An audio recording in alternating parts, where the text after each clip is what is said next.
Bismillahirrahmanirrahim. Assalamualaikum warahmatullahi wabarakatuh. Waalaikumsalam Yang saya hormati Bapak Ibu Guru SMK Negeri 2 Rembang. Alhamdulillah. Wassalatu wassalamu ala asrofil anbiya'i wal mursalin Sayyidina wa maulana Muhammadin wa ala alihi wa sahbihi ajma'in. Rabbi shrah li sadri wa yassir li amri wahlul 'uqdatam min lisani yafqahu qawli. Amma ba'du. Bapak Ibu yang kami hormati, pada kesempatan kali ini saya akan mendiseminasikan pelatihan yang sudah saya ikuti melalui Didamba P4TK IPA angkatan ke-13 dengan judul pemanfaatan aplikasi tracker dalam pembelajaran. Jadi untuk yang pertama, tujuan dari diseminasi ini terlebih dahulu guys. Jadi awalnya diseminasi ini hanya diperuntukkan bagi guru-guru yang serumpun seperti itu. Jadi bisa guru ini ya, guru IPA, guru fisika, guru matematika. Tapi saya berpikir bahwa ini perlu saya berikan untuk semuanya yang berkenan untuk diseminasikan. Kenapa? Yang pertama dalam maksud untuk motivasi. Kenapa motivasi? Sekarang ini ketika kita mengajukan penilaian angka kredit, pengembangan diri merupakan salah satu unsur yang dinilai, begitu ya.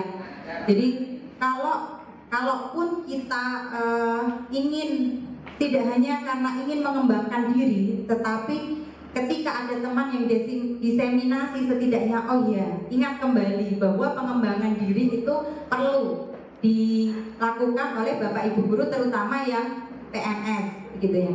Kemudian kenapa Kementerian Pendidikan menjadikan pengembangan diri sebagai salah satu nilai dalam penilaian angka kredit? Itu ternyata diimbangi juga dengan memberikan berbagai pelatihan secara terbuka. Jadi sekarang kita tidak lagi harus menunggu dipanggil, tetapi kita bisa mendaftar dengan mudah secara online melalui P4TK masing-masing. Jadi Bapak Ibu yang matematika silahkan cari di Facebook misalnya seperti itu, linknya P4TK matematika atau P4TK bahasa. Di sana itu pelatihannya luar biasa, banyak sekali. Jadi kalau ada yang merasa saya tidak naik pangkat karena tidak ikut pelatihan, itu ya bisa dibilang bagaimana ya, sekarang tidak berdasarkan pada panggilan, tetapi kita mendaftar sendiri. Jadi harapan saya ini menjadi motivasi untuk Bapak Ibu semuanya. Motivasi yang kedua, pelatihan yang saya ikuti ini diikuti oleh Bapak Ibu guru di seluruh Indonesia. Nah, Bapak Ibu guru di seluruh Indonesia ini punya keterbatasan. Jadi kalau untuk mengakses internet saja, ada teman pelatihan saya itu yang harus ke kota kabupaten untuk ikut mengerjakan tugas ini. Nah, kita yang akses internetnya mudah, kenapa tidak mudah mengembangkan diri begitu, lebih bersemangat, harusnya seperti itu. Kemudian kedua, ketika pun kita tidak berorientasi pada PAK, penilaian angka kredit, kita tetap berorientasi pada peserta didik. Jadi sekarang kurikulumnya itu diharapkan mengembangkan pembelajaran yang menyenangkan dan memerdekakan. Jadi kalau kita tidak belajar seperti itu, bagaimana cara memberikan pembelajaran yang menyenangkan dan memerdekakan? Sudah bukan lagi konten oriented ya, karena sekarang tidak ada ujian nasional, kita tidak dituntut untuk menyelesaikan materi. Kita hanya diminta untuk memberikan pembelajaran yang menyenangkan dan memerdekakan. Maka ini juga menjadi salah satu motivasi saya mengadakan diseminasi. Kemudian yang kedua adalah tentu saja karena ini berkaitan dengan fisika, jadi tujuannya adalah untuk membagikan ilmu pada mapel serumpun, misalnya IPA, fisika, matematika berkaitan dengan gradien garis, sudut dan lain sebagainya. Informatika juga bisa. Informatika itu berkaitan dengan menginstal software, kemudian membuat video, menggunakan video itu untuk analisis dan juga untuk materi kejuruan. Nah, sebelumnya akan saya perkenalkan dulu apa itu Didamba. dari P4TK IPA. Didamba itu adalah diklat daring masif dan terbuka yang diselenggarakan oleh P4TK IPA yang posisinya sekarang itu di Bandung. Jadi pada pembukaan Didamba, Ketua P4TK itu menyampaikan motivasinya adalah agar tidak ada satupun guru IPA yang tertinggal. Caranya bagaimana? Dengan diberikan banyak sekali diklat, kita tinggal memilih sesuai waktu dan kemampuan kita. Jadi sesuai dengan pengalaman saya, kita hanya butuh meluangkan waktu 3,5 jam per hari selama mengikuti diklat. Diklat ini nilainya 36 jam pelajaran, ya, 36 jam pelajaran itu kalau di PAK nilainya 1. Kemudian diklatnya macam-macam, ada jenjang SD, SMP, SMA, ada kimia, ada fisika, ada media pembelajaran, dan ada umum. Kalau di umum itu ada laboratorium, ada penelitian, tindakan kelas, dan lain sebagainya. Jadi ada 32 jenis mata diklat yang bisa kita ikuti di dalam Didamba ini. Jadi sekali lagi kita tidak perlu pergi ke Bandung untuk ikut diklat sekarang ini. Duduk saja di sekolah atau di rumah, kita sudah bisa mendapatkan 1 atau 2 poin. Toh juga jangan ngoyo. Ngoyo maksudnya bagaimana? Setiap bulan kita ikut diklat, itu tidak perlu. Jadi setahun sekali atau 2 kali, sesuaikan saja dengan kebutuhan. Misalnya kalau butuh nilai 4 misalnya, atau butuh nilai 6 misalnya, itu mudah. Karena naiknya kan 4 tahunan ya, setahun 1 saja kira-kira cukup untuk pengembangan diri. Itu sekilas tentang Didamba. Sekarang kita masuk kepada apa itu aplikasi tracker. Jadi awalnya kenapa saya mengambil software pembelajaran, karena saya belum tahu tadinya di dalam Didamba itu ada apa saja. Ternyata ada laboratorium, ada PTK, dan kebetulan saya sudah ngambil yang ini software ya.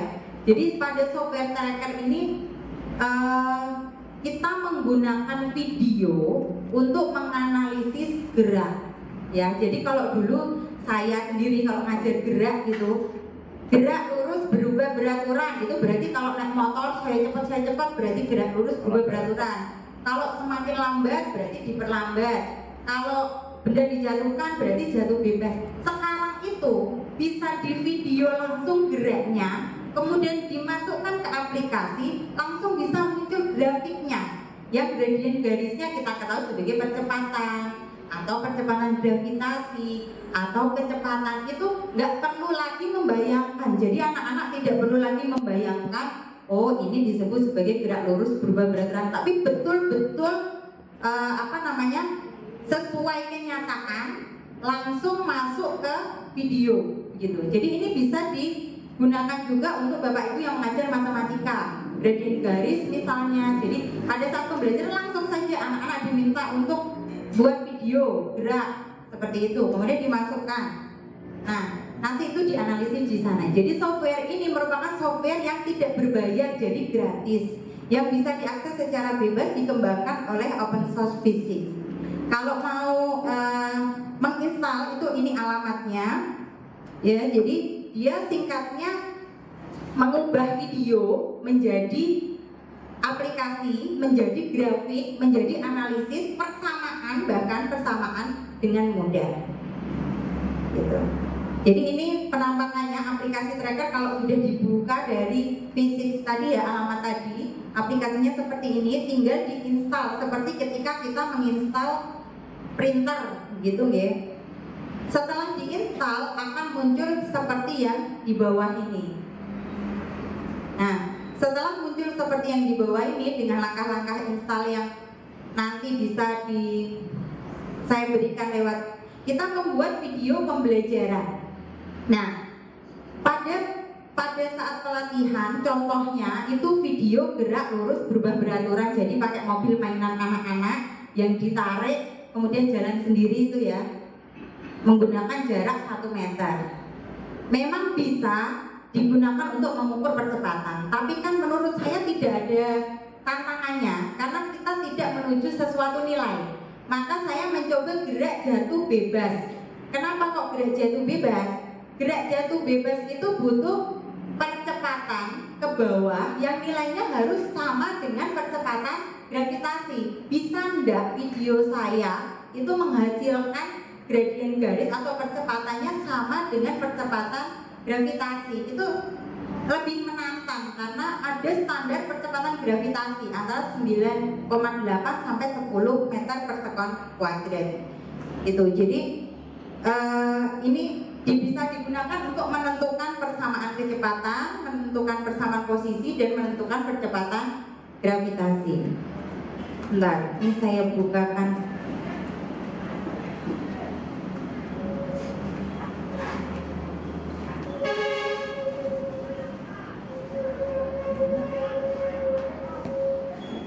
Ini kalau aplikasinya dijalankan, nah akan muncul dulu seperti ini. Nah, terbuka seperti ini ya.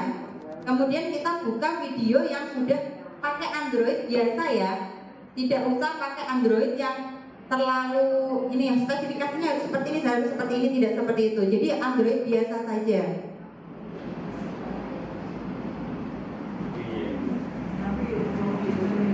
Kemudian kita cari videonya.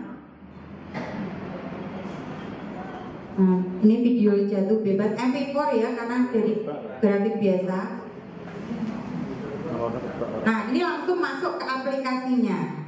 Kalau videonya bentuknya mirip seperti ini, kita luruskan dulu. New rotate ya, dirotasikan. Nah, begini. Videonya tadi kan nggak mungkin berjalan lambat ya, tapi kalau di aplikasi dia akan berjalan lambat. Otomatis diperlambat sendiri. Nah begitu. Kenapa kok lambat? Kalau itu HP-nya bagus, itu ke bawah dia nggak akan pecah. Karena HP saya nggak bagus, jadi ke bawah itu pecah. Tapi nggak masalah. Ternyata tetap bisa sesuai dengan keinginan kita. Setelah itu kita tentukan posisi awal. Tadi kan gimana kalau menentukan awal dan akhirnya? Ya kita kembalikan lagi tadi, mana di mana awalnya. Nah, misalnya awalnya di sini, ini dikunci sebagai awal. Terus digerakkan lagi, akhirnya sampai mana?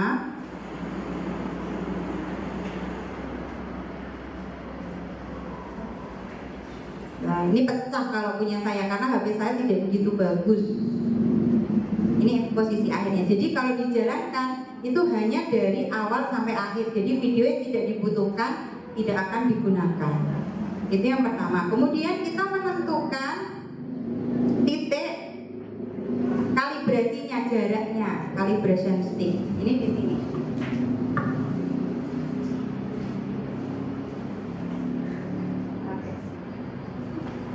Jarak ininya ya. Jadi harus kalau misalnya 1 meter berarti kita sampai ke bawah. Begitu seterusnya. Nanti prosesnya bisa dilihat di LKPD-nya. Ini saya lihat yang langsung jadinya saja.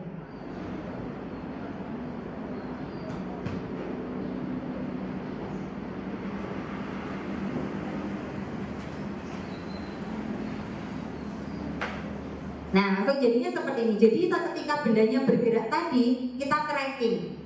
Ketika waktu ini dia sampai sini, waktu ini dia sampai sini, sampai ini, sampai bawah. Nanti akan langsung muncul grafiknya. Jadi kita tidak perlu menentukan waktunya berapa, dia sendiri yang menentukan. Grafiknya pun ini bisa diubah-ubah sesuai keinginan kita. Mau grafik kecepatan atau mau grafik posisi, nah terserah kita. Ini karena kita menentukan percepatan, maka grafiknya kecepatan, kemudian dianalisis, ya. Nah, analisis ini muncul apa namanya? Persamaannya. Ini sudah kotak akhir ini. Saya lihatkan yang hasilnya ya.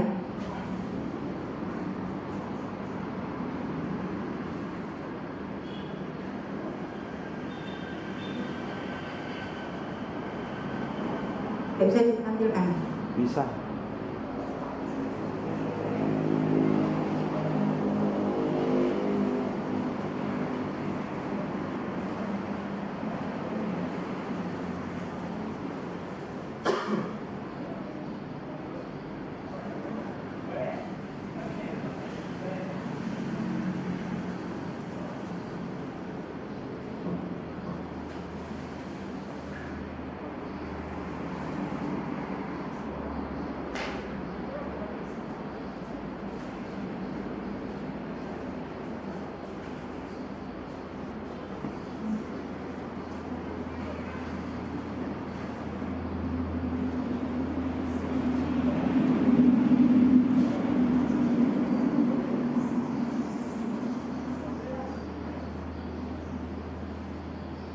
ini yang hasil pertama saya itu menemukan gradien garisnya 10 ya, 1 kali 10 pangkat 1, jadi 10 meter per sekon kuadrat dari grafik langsung yang kita buat. Begitu. Kemudian langkah selanjutnya setelah mengaplikasikan tracker, jadi kebetulan saya membuat 3 video berbeda-beda dengan benda yang berbeda-beda, hanya saja baru bisa dianalisis sekali karena ini waktunya terbatas sekali. Masih ketika sampai di sini mengerjakan, masih ada godaan makan bakso juga, jadi saya tinggalkan pekerjaan saya, akhirnya tidak bisa menyelesaikan pekerjaan. Nah, ini baru bisa saya analisis satu. Saya tidak tahu apa perbedaannya, jadi nanti mungkin bisa didiskusikan lebih lanjut. Selanjutnya kita membuat LKPD. LKPD-nya berisikan bagaimana cara menginstal aplikasi, bagaimana cara membuat video, dan bagaimana cara menganalisis video. Itu lengkap ada di LKPD. Jadi nanti ini bisa berkolaborasi dengan guru informatika, kemudian dengan guru bahasa Indonesia, bisa dikolaborasikan dengan banyak guru. Selanjutnya setelah membuat LKPD, kemudian kita melaksanakan diseminasi. Semua ini wajib, jadi termasuk diseminasi siang ini hari terakhir diseminasi, jadi ya tidak saya harus melakukan diseminasi. Ini sebagai salah satu syarat wajib untuk mendapatkan sertifikat pada pelatihan. Nah, demikian diseminasi dari saya berkaitan dengan pemanfaatan tracker dalam pembelajaran, khususnya untuk pembelajaran rumpun mata pelajaran sains gitu ya. Sebelum saya tutup, apakah ada yang ditanyakan? Semoga tidak. Jelas ya Bapak Ibu. Jadi kalau misalnya nanti ada yang kurang jelas, bisa menghubungi saya. Kita belajar bersama, misalnya bagaimana caranya melihat pelatihan-pelatihan yang ada di P4TK, nanti bisa kita share bersama-sama. Begitu. Itu yang bisa saya sampaikan. Saya ucapkan terima kasih pada Bapak Ibu yang berkenan hadir siang hari ini. Semoga apa yang saya sampaikan bermanfaat. Kurang lebihnya mohon maaf. Wabillahi taufik wal hidayah. Wassalamualaikum warahmatullahi wabarakatuh. Waalaikumsalam.